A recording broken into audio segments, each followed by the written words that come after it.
Welcome to the Passive House podcast, brought to you by Passive House Accelerator, a catalyst for zero carbon building. For news, inspiration, and connections from all flavors of Passive House, check out passivehouseaccelerator.com. Sign up to receive regular updates about events, get your technical questions answered, and contribute to the community forum. There's loads of free information for experienced professionals and people just starting out on their Passive House journey. We hope to see you at one of our construction, tech, or weekly Global Passive House Showcase webinars. In the meantime, here's this week's Passive House podcast.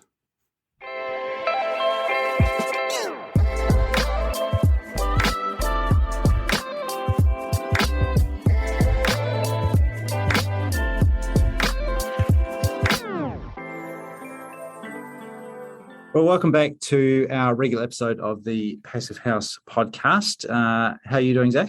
I'm well. How are you doing, Matthew? Pretty good. Bit of rain, bit of wind, bit of winter weather heading across New Zealand. I missed last week. I understand you guys had put out a great episode, so thank you for that. But yeah, things have definitely hit winter time here in New Zealand, and dealing with everything that goes along with that. Well, you were missed last week, so it's great to have you back. So the moon is wobbling, and that means that there are super low tides in the Puget Sound. Is that I assume that's also happening in New Zealand? Have you heard about this? Well, we've got I heard about the wobble. Apparently, it's wobbling more than normal, and it'll go back to less wobble soon. Well, as a lot of our infrastructure in our capital cities in Australia and New Zealand, because we're very coastal, we are always very conscious when there's a storm that coincides with high tide. And it seems to be quite frequent that does happen, or maybe it's just because that's when we are more conscious of it. But you know, if the meteorologists are predicting a storm coming, they're looking at the weather, but they're also looking at the tide. And right, if you get that combination of severe storm hitting at high tide and during a full moon, then we can expect some flooding of some of our most expensive real estate. Yeah, well, you know, as I think about it, and I'm demonstrating my tidal ignorance here. If it's a really low tide here, the water's got to go somewhere. So maybe it's going to New Zealand. That's right, across the pond. Yeah. No, well, my understanding from back in my sailing days that very low tides happen at the same time of the month as very high tides. Right. Because you either get a lot of movement up and down, or you get a little bit of movement. So if it's a period of very low tides, it's also a period of very high tides as well. You know, I'm so glad that I brought this up so that we could share tidal information with the Passive House community. This is this is the shipping news brought to you by the Passive House Accelerator. That was great. But let's get into this week's episode, shall we? We got people to thank before we talk about this week's guest. Yeah, we do. So first of all, I want to give a big thank you to Stephen Winter Associates, because Stephen Winter Associates has joined us as sponsor of the week, providing underwriting support for all of our programming this week at the Passive House Accelerator. And folks at the Accelerator will know the work of Lois Arena at Stephen Winter Associates, as well as lots of other folks who have presented at an Accelerator Construction Tech or Project Showcase event. There are many expert practitioners and communicators around Passive House practice at Stephen Winter. The firm provides research, consulting, and advisory services to improve commercial, residential, and multifamily built environments for private and public sector clients. They specialize in energy, sustainability, and accessibility consulting, as well as certification, research and development, and compliance services. Their engineers and architects have led the way since 1972 in the development of best practices to achieve high-performance buildings. And as a matter of course, collaborating with clients to produce the most cost-effective and innovative solutions. So thank you to Stephen Winter, and a big congratulations on 50 years. It's amazing how often their name comes up in other interviews. The name drops in there as being involved somewhere along the line in so many Passive House projects that we feature on the Accelerator, and no doubt elsewhere particularly across your part of the world. So great to have your support. Yeah. In fact, at the Passive House Network conference, the project tours, by the time this interview is aired, will have just happened. And one of those tours will be of the Winthrop Center, which is a high-rise Passive House project in downtown Boston. And that includes Stephen Winter on the team. So I'm looking forward to hearing from folks there at the tour in just a couple of days. So I also want to give a big thank you to our founding sponsors, 475 High Performance Building Supply, Baxt Ingwe Architects, Glavel Foam Glass Gravel, Minutair All-in-One HVAC and Dehumidification Units, Mitsubishi Electric Train HVAC US, Partel, Rockwell North America, StoCorp, and Zola Windows. A big thank you to our champion sponsors as well, Icon Windows and Doors and Proseco. And thank you to our stakeholder partner, NYSERDA, the New York State Energy Research and Development Authority. Awesome. All right. Thank you to all those great supporters, sponsors, and of course to you, our listeners as well. Now, tell us about this week's guest. Tell us about AJ. Yeah, well, AJ is a very inspiring fellow. He is the managing partner and CEO of 548 Capital, and you'll hear the story about the name 548 Capital at the beginning of the interview. And I do a little introduction to AJ at the top of the conversation, so I'll keep this brief. But AJ is doing groundbreaking work in Passive House in Chicago, and making that work truly inclusive at many, many different levels. So it's really inspiring stuff, and I hope you enjoy it.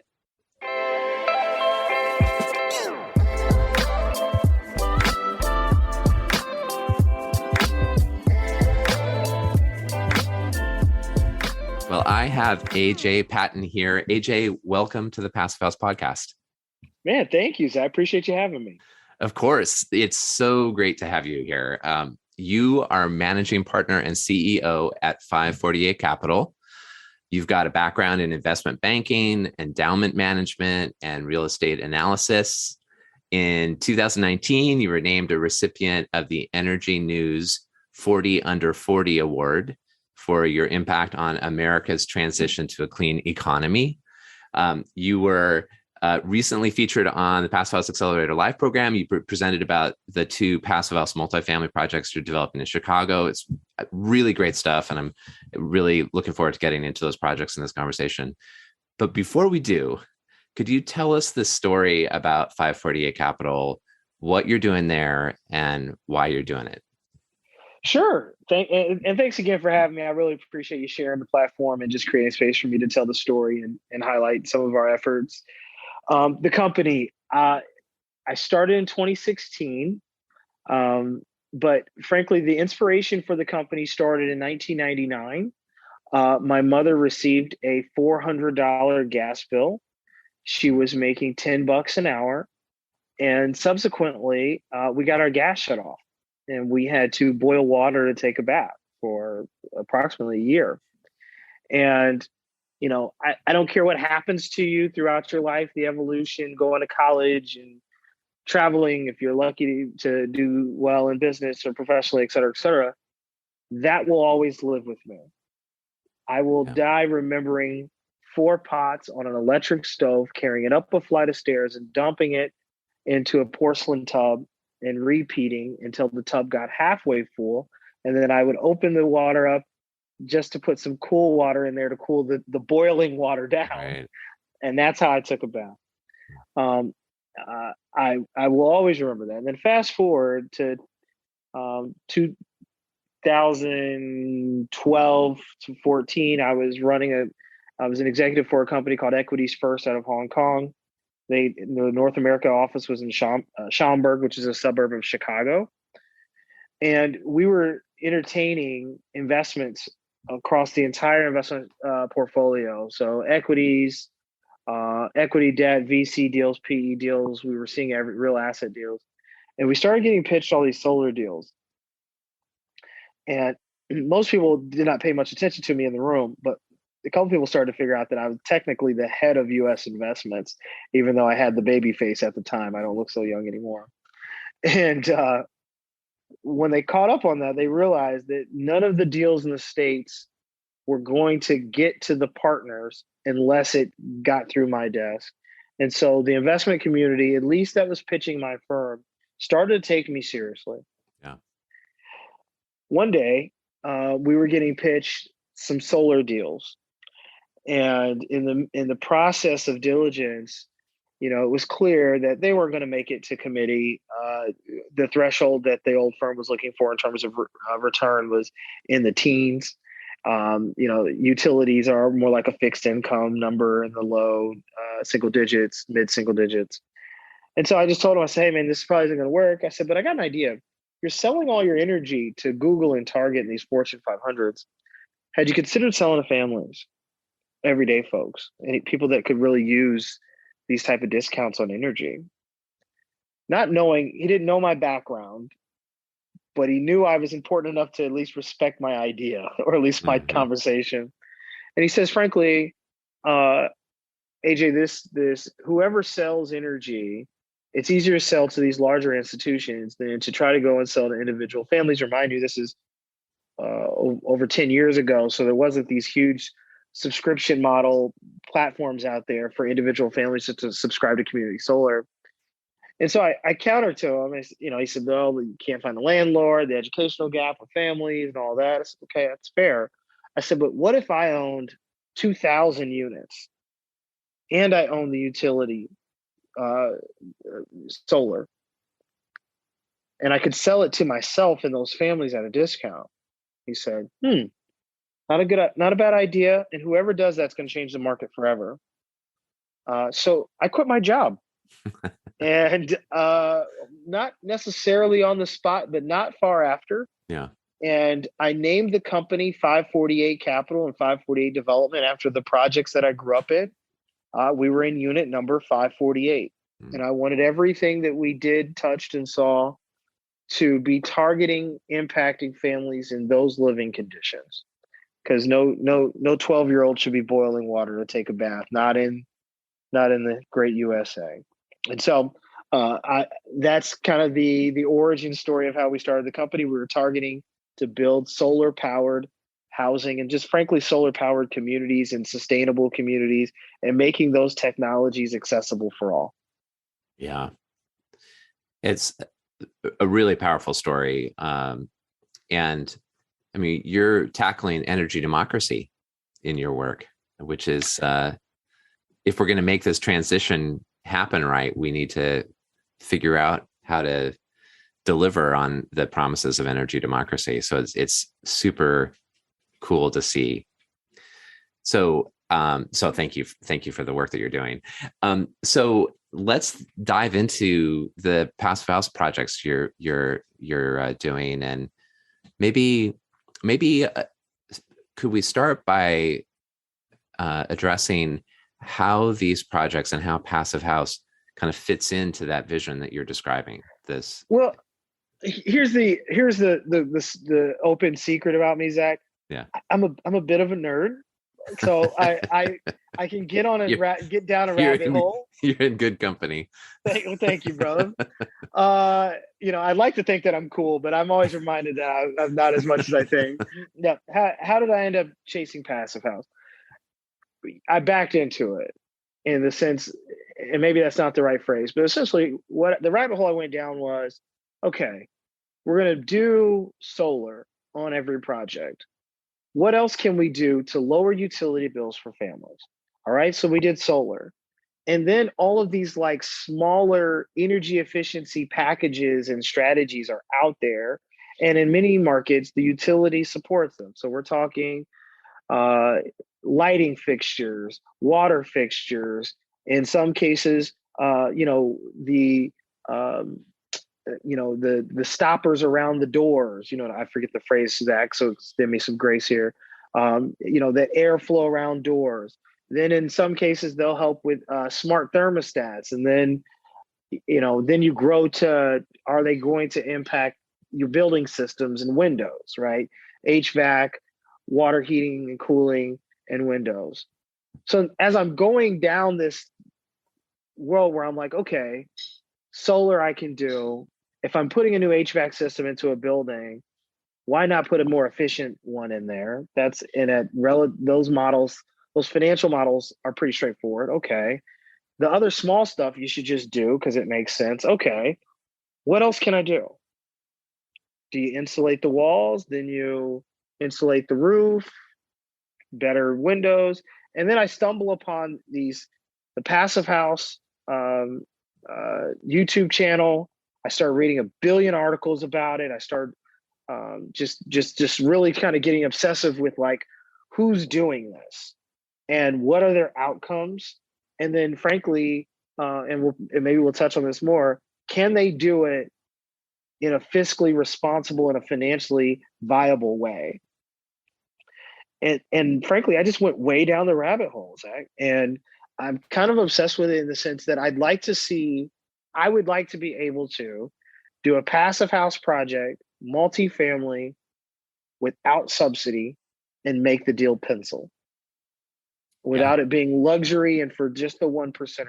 Because I think all families should have access to this quality of technology, as well as all of the byproducts of low utility bills, great quality of air. You're raising your quality of life. We may talk about that more down, but all of these things should be accessible for everyone and not just at the top level or for the suburbs. That should be the rural communities and in the LMI, lower moderate income communities. And then I started going down this path of like, well, could I get to net zero? Okay, young fella, you're biting off a lot. Let's try energy efficient, and then energy efficient with solar. Okay, we did that. We're going to do that 3 times this year. And then it's like, okay, well, the mayor had a program. She would subsidize a project. I said, I pitched them passive, which we could probably talk about more. So, well, passive house plus solar, I could start to flirt with net zero.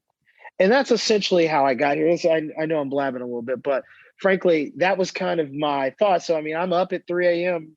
reading articles about R values of walls and roofs. And that's kind of, ESPN was right there, but I kept clicking on R values. Man, okay. So this is awesome. So we want to get into the financial feasibility. We dive into more of the benefits. We definitely need to have the kind of talk about the story of the connection with the mayor of Chicago. And you also, but at the beginning of this story, you were talking about this, and the 3 a.m. thinking about our values. As soon as you start asking those questions about our values and building science and how it all fits together, and then start doing research, there's this familiar story of like, oh gosh, it all kind of, once you start asking the building science questions, that's kind of all roads lead to passive houses. I mean, obviously I'm a little biased here with the Passive House podcast, but that is a really common theme, because if you kind of dial it all in, that's where you head. So such a good point. And let me just exclamate that point. I'm not a big fan of necessarily the certifications of all of this. Pick a certification. I'm not entirely obsessed with the stamp as much as I am the outcome. And I think where the roads, you said the roads lead you to passive house, they absolutely lead you to the passive house strategy. They just do. Yeah. And regardless if you get the certification or not, which I know I'm sure people may disagree with this, but I think the strategy is worth exploring. And I think even if you can't get the certification, going down that path of the R values in the walls, the roof, quality windows, and high efficiency HVAC systems, that's a really great outcome, right? And I think that's a great standard and a pursuit for pretty much all developers and developments. Yeah.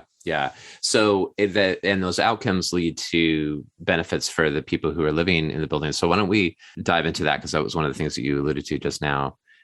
How are you seeing passive house benefits serving the people that you want to serve in your work? I think 3 ways. I think one, which has always been my priority, is lower utility bills. How can both at the tenant level and at the operation. Back to 548. It goes back to 548. It always does. Yeah. my team, my wife, everyone hears me use the phrase mission alignment. Yeah. That's my rallying cry. Does it align with the mission? Yes or no?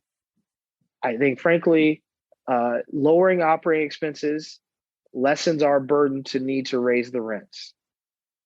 That's at the top macro level. At the individual level, if I can lower those utilities as well, in addition to, now there's a duality to that social impact.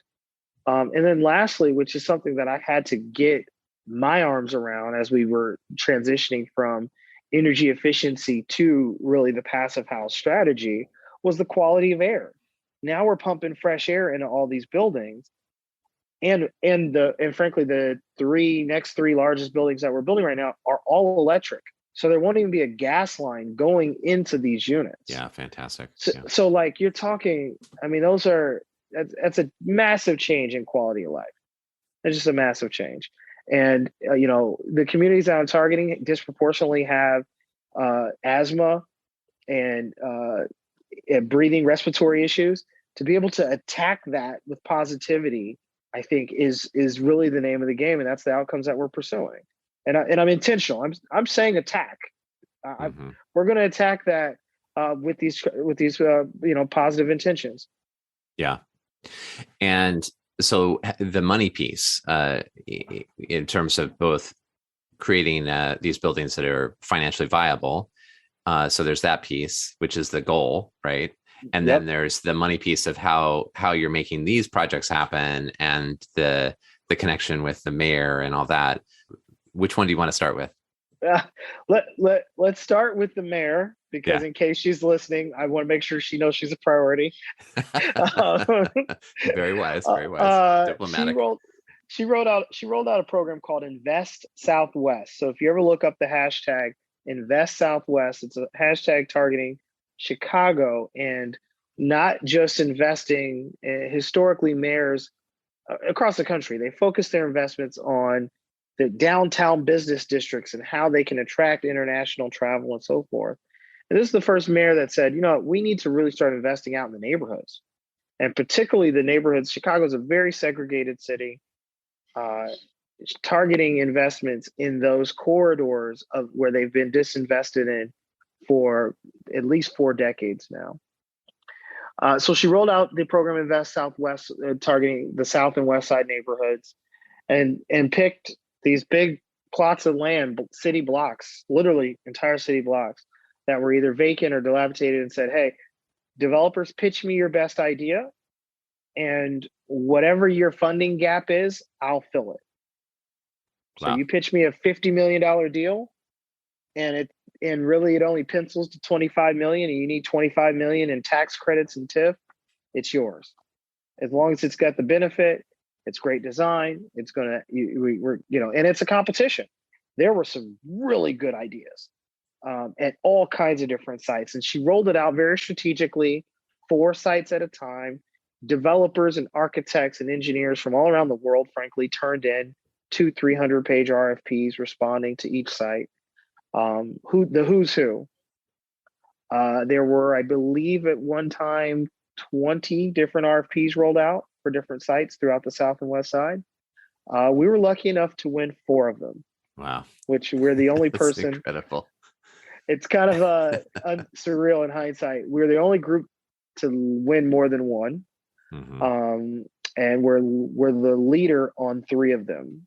So we're the sole developer and leader on at least 3, and we have a partner on the 4th. And what we pitched her and her team was that 2 of those sites need to be the largest passive house developments in the city of Chicago's history. And that we're going to put a coffee shop in the bottom of one. We're going to put a grocery store in the bottom of the other. We had tenants already signed up, and that we were going to build the largest, most sustainable project and the most inclusive project in the city's history. And looks like both projects will be breaking ground approximately November. It's exciting. And so those 2 projects are 3831 West Chicago Avenue and Galleria 89. which we got to see at the Passive House Accelerator Live program that I mentioned. And so we'll include a link to the video of that presentation so that everyone can check it out themselves. But could you dive a little bit into those and about the teams? And you mentioned the most inclusive, and I know that is, when you say that, you're talking about kind of at many different levels. So I'd love to hear that. Yeah. So what we did in the RFP is I'm in these neighborhoods every day, right? And I know Chicago's a very passionate city about who's involved, who, what, where, and why. And so I just put teams together that were a reflection of the communities. They targeted communities that were 80% minority. So I thought in many levels, it was an opportunity to reward contractors, service providers who've already been working and advocating in those communities for, frankly, decades, that they should be given the platform to work on the biggest project in their neighborhood in 50 years. Yeah. So that's what we did, frankly. And I turned in proposals with both of those, two of those sites, with the prime GC, prime engineer, civil engineer, lead architect, all three lawyers, whether it be zoning, tax counsel, GC engineer, structural engineer, civil engineer, all MEPs, all architects, insurance and accounting were all minority-owned firms. Yeah, that's huge. I mean, and I'm saying that because I'm seeing the picture. It's probably 13 deep of minority and women-owned companies. Mm-hmm. And, I was able to jump out in front and just say, hey, we're going to make it sustainable. We're going to make it inclusive. We're going to do this thing the right way. We're going to do it affordable. If you don't like that, that says way more about you than it does us. Right? I will wrestle you for the moral high ground here. Yeah, right. No and so the mayor, she's just a freaking visionary. Yeah. She's embattled. She's an embattled mayor, but she's a visionary. And she just bought it wholesale. Mm-hmm. And she's like, these are the ones. We're backing these projects. We're fast tracking these projects. Green light. And I'm a shooting guard at heart. So the last thing I need to hear is green light. It doesn't take long. I'm just going to let it go. Yeah, and you're describing energy democracy again, or what is this? In this case, energy efficiency democracy. know. And I wanted to, and I guess I should tell more of the story in the sense that what I wanted new people and more people into the sustainability game and realm, because if we're going to advocate, we need more people on our team. Yeah, no doubt. And so, on one of our projects, we hired Doug Farr to be the co-architect. But I told Doug's internationally known as one of the top architects in all sustainability, a legend. And I mean that in a real sense. I have a lot of love for that man. And Zack, you've seen his and I interaction. You know that it's sincere. Yeah, absolutely. But I told Doug, you're not going to hire any no sub engineers or consultants that you have ever worked with before. Mm-hmm. We're going into an all Black neighborhood. Go find you some Black businesses to work with. Right.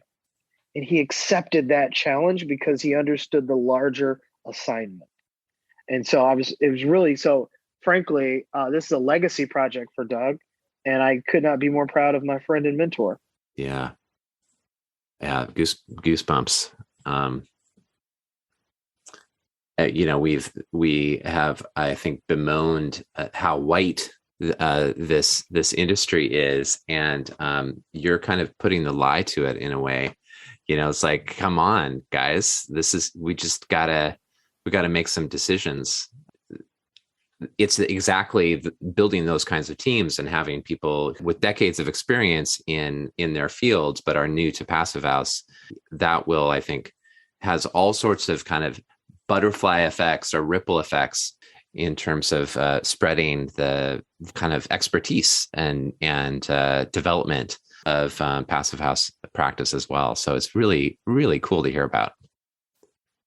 Yeah, and I think it's just intentional. The intentionality of it, right? And just yes, we know that Millhouse Engineering has never done a passive house deal as the MEP designer, but it's not like they don't have great people there. It's not like they're not smart enough to figure this out. Yeah, totally. They just need to be engaged. And sure, you put some consultants around them to give them some sound counsel on the CPHC side and so forth, and they figured it out, right? And the same thing with the contractors.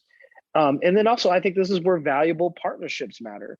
If you don't feel like X company is ready to sit in the prime seat because you're concerned that you don't want to risk that on your deal, I understand that as a developer, right? This is still a deal at the end of the day. Then this is where partnership comes in. Split the baby, put them in the number 2 seat so they see how this thing works, and then they're ready for prime time on the next deal. Yeah. But someone, and I hope your listeners here, someone's got to carry the flag. Mm-hmm.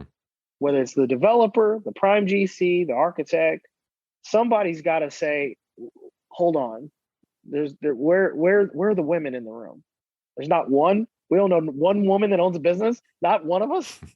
Then maybe we all need to reconsider some stuff, right? And that's where I think someone's got to carry the flag. And so I just challenge everyone to, if you don't know who that person is, then be that person. Mm-hmm. Mm-hmm. And so, in terms of tackling the financially viable piece of this, you are leading in so many different ways, right? And so we just described just explored one of the ways, and then the other piece is, okay, let's make these projects really pencil. So what are your perspectives on that? How is that going? What are you learning from these first 2 projects? What do you see maybe changing in future ones? What do you think? Right now I'm collecting data. Yeah. And so I need more deals to know what is the premium. I think I'm hearing some numbers around 5% mm-hmm. is the premium. I think also, frankly, I need to get my own data on the impact on operating costs on the back end, so that if the premium is 5% on a hard cost number, so maybe I'm spending an additional, for conversation's sake, $600,000 across the whole $40 million project, and freestyling a number here. Yeah. But if my operating expenses are plummet, then I get all that money back by year 4, for conversation's sake, and I'm holding these properties for 30 years, then we all win, right? That's a big win. Also, this is a weird time to really talk about premiums when construction costs are up 40+%. Yeah. Yeah. So arguably, I would argue, and other people are arguing it to me, you can't tell the difference. Yeah. You were going to pay a big number anyway. We went a project like this without passive house, without a pandemic and all these supply chain issues, would be somewhere between $295 to $310 a square foot at most. Mm-hmm. One of the best GCs in the city of Chicago and the Midwest said, frankly, AJ, you're going to be at $365. Yeah. Yeah. It's crazy. And you got to eat that. And then some of those budgets came in even higher than $365, frankly. So they were not, because contractors would if they could, they were not assigning that to passive house. They were assigning that to supply chain issues. Yeah. Yeah. So we're still trying to bifurcate what that premium really is. They came to me on Monday with 5%. But that number frankly could be compressed by the end of this project. Yeah. Yeah. Well, and the other thing that I think that we see time and time again in different marketplaces, as well as different teams, is that the price goes down with experience as well. The learning curve. So, and that's my hope, is that as I collect data, then I know, where we messed up was we put too much thought into this. Yeah. Or, my big thing, my challenge and my team is, tell me who, what, where is the material problem that's driving that premium.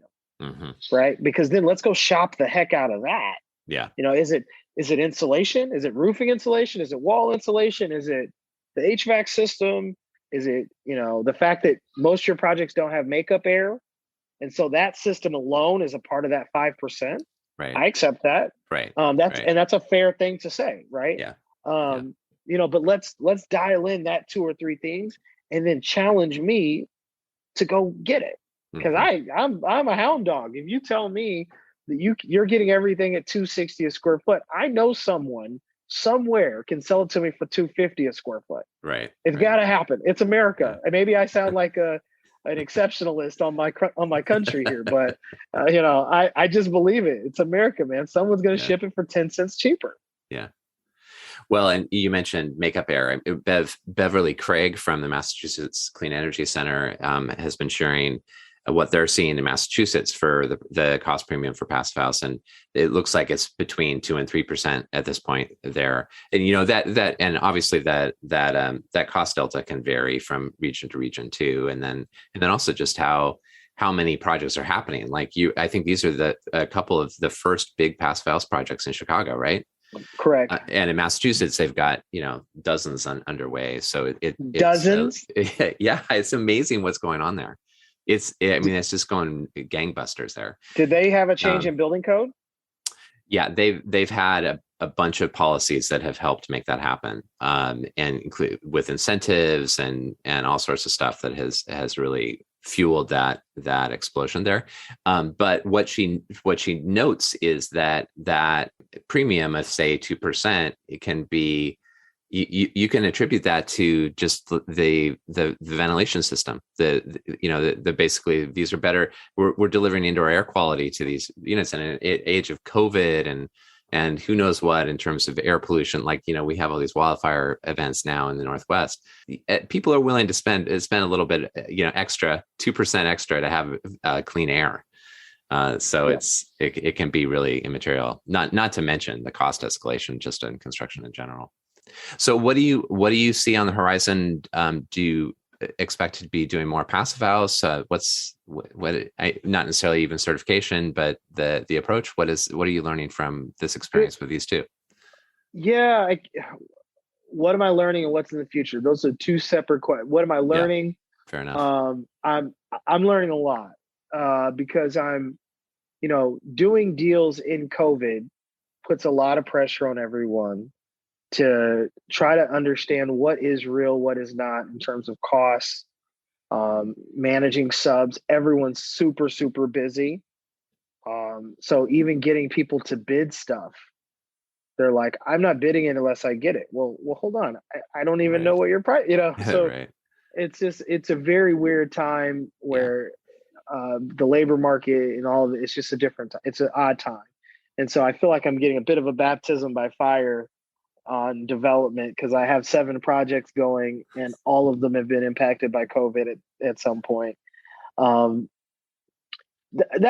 what I'm it's kind of a bit of a fire drill. I think in terms of what the future looks like, I'm excited to see what this data turns out. Mm-hmm.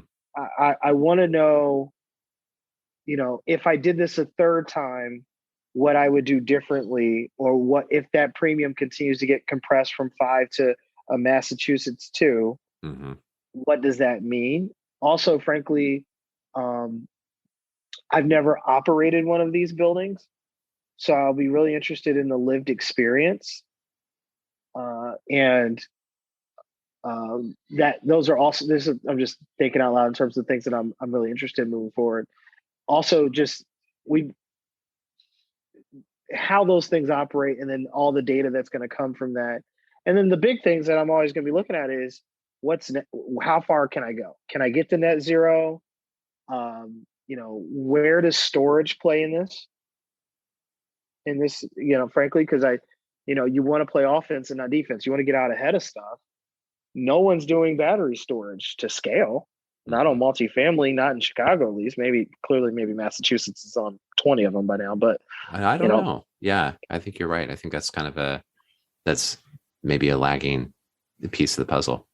Right, because I'm assuming in many cases that you're not going to get to net zero. Passive plus rooftop solar is not going to get me there. But I wonder if and how much storage does. Mm-hmm. And so I think that those are things that I'm really interested in. Also, kind of EV charging stations. around all of this as well. I'm just kind of like, because we're going into markets that don't have that infrastructure. These communities don't have, there's not an EV charging station. I don't think there's one west of Western, if you know Chicago. So like, you're talking about all of these black and brown neighborhoods. Maybe they don't have electric cars now, but if all of the major car manufacturers are making all electric cars, eventually someone needs to be providing clean and safe places to charge their vehicle while the rest of the world catches up. You know, I would like to use my developments as that safe space. So those are things that's in my brain. Maybe I'm, it's kind of my thought, but I'm really interested in the data. And right now we've got a funding gap. We're lucky to have a mayor that's going to fill it. Yeah. Heaven forbid, what happens when you take the training wheels off? What happens then? Right. That's what I'm interested in. Yeah. No, that makes a lot of sense. And it'd be fun to follow up in a year and with you and see how that's feeling when the training wheels are coming off. Yeah. Give me a little more than a year. This zoning process is taking forever. All right, fine. We'll give you more than a year then. We'll give you however long you like. I appreciate it. Well, AJ, this has really been awesome. Is there anything else you'd like to add or share with folks before we close up here?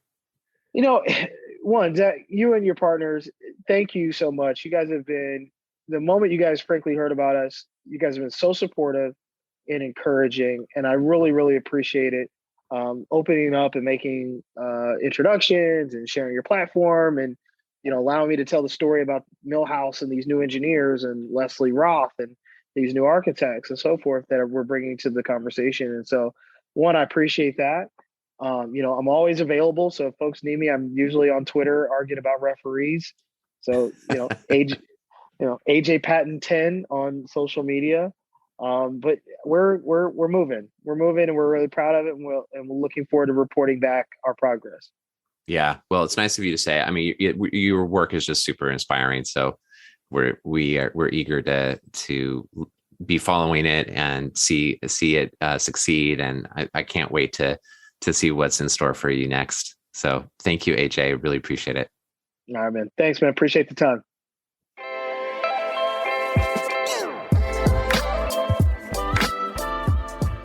And that was AJ Patton. There's nothing like someone who's achieved one of the top 40 under 40 to make me feel slightly Yeah, I was thinking in my life. I was thinking I missed that by quite. Yeah, that's not going to happen for me, I'm afraid.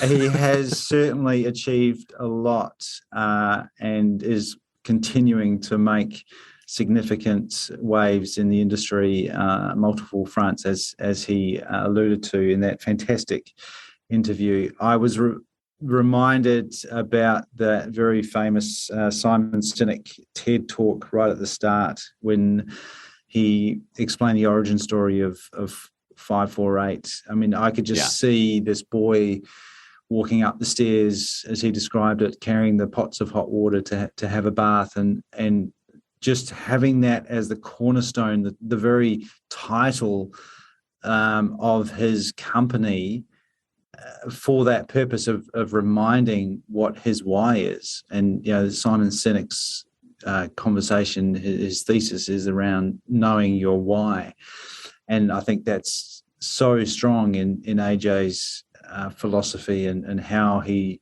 does things, why he does things, which is part of what drives him, and as must be part of what the success of his company is.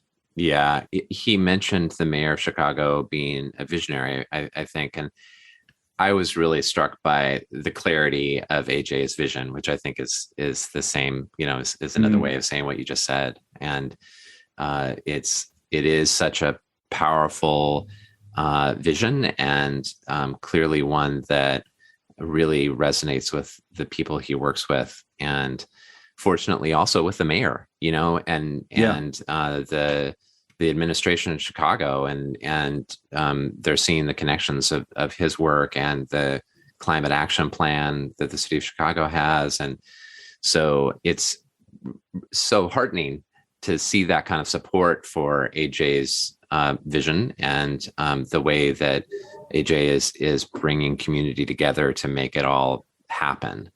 Yeah. And we're really lucky in the Passive House world that he's doing it. Like he's making progress in inclusion in Passive House, that people just haven't made for all. And it's sort of a wake up call a little bit. Like he's just making it happen because it's the priority. It's a key priority for him. Yeah. So there's a couple of things in there for me. One is that it gets very real when you start talking about large amounts of money, and that's his arena as a investment banker previously, and now very much focused on the financial side of projects. And the mission of 548 Capital is to serve as a financial bridge for investors to create sustainable communities for all. So finance is at the center, and things, we're playing with the big boys now, even if they are under 40, when their serious money is being put into serious projects, and people starting to, one of the key drivers is the return on that investment. So that makes it very, very real. The other thing that strikes me is that AJ doesn't seek out to do Passive House. Mm-hmm. Passive House is the solution that he found to achieve part of his mission. And I think that is credit to all of the innovators and Wolfgang Feist and all of the people that have been involved in the journey of and the science of Passive House, that it just provides such a great solution for people that have an even bigger mission than just producing a house that happens to have a low air change rate and a low energy demand. That's a really good point. And I'd include Katrin Klingenberg, and Theus is right there in Chicago. And so what's interesting too is that Chicago has been slow to embrace these big Passive House projects. Like there are other cities have, and it's I think sometimes when you have something that's home, that maybe feels homegrown, maybe it's easier to kind of discount it. Perhaps, I don't know. I'm just theorizing about the dynamic in that city. But there's this kind of a mutual beneficial thing that's going on with AJ and Passive House, because you're right that all of the innovators that have made this tool possible for AJ, and now AJ is also making Passive House, he's helping to legitimize it and to bring it to this next level in the city of Chicago. Yeah, and that's really important and great to see. He has a big focus on results, getting the data. But unlike a lot of the data that we often look for, which is what's your internal temperature, what's your relative humidity, he wants to know what the return is and how the money stacks up. I'm sure he's interested in those other performance criteria as well, but really as a finance and capital company, first and foremost, he's genuinely interested in what do these projects look like, not straight away once the doors open, but he's talking about a 30-year time frame of building, then managing and operating buildings. And I think that's a really interesting perspective and a really useful perspective when some of the things that are required to make passive houses work are going to cost a little bit more than if you're just doing code or standard construction. But as he says, those cost uplifts tend to disappear when you are looking after a building for 30 years. And sometimes the cost pays for itself within the first 4 or 5 years if you're also having to take care of the operating costs of those buildings. So to being able to produce a building at or close to a standard construction cost of an equivalent just code building is always exciting. but being able to looking at it with a longer time frame is even more compelling. And it'll be great to see how AJ and 548 how they go with that. It will. He was very clear that he's in learning mode. He'll follow the data, see how it goes. Yeah. And of course, the other piece of the picture, which he's obviously really passionate about, and you discussed, was really creating genuine change in the industry, recognizing that we don't have equal representation, and it just makes sense to include people. If you're going into a community, then have people who represent that community involved in the project, rather than other people just coming in and deciding what they think is good for that community. So that can take whatever form it needs to take, because it's not just saying there's a particular need of diversity in a project, but it's more the philosophy of being responsive to the community that you're building in. Yeah, we saw a progressive mayor and this clarity of vision that AJ has come together in this perfect way, you know? Yeah, and I like how he's really pragmatic about that as well. He says that in some cases, the most experienced person might be white, middle-class, male, if I'm going to be stereotypical.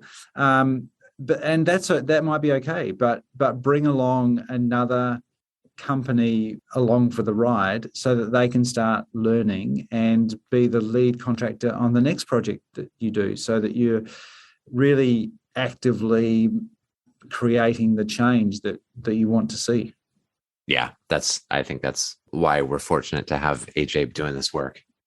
Very cool stuff. And some of the projects that they're involved in, where can people check those out?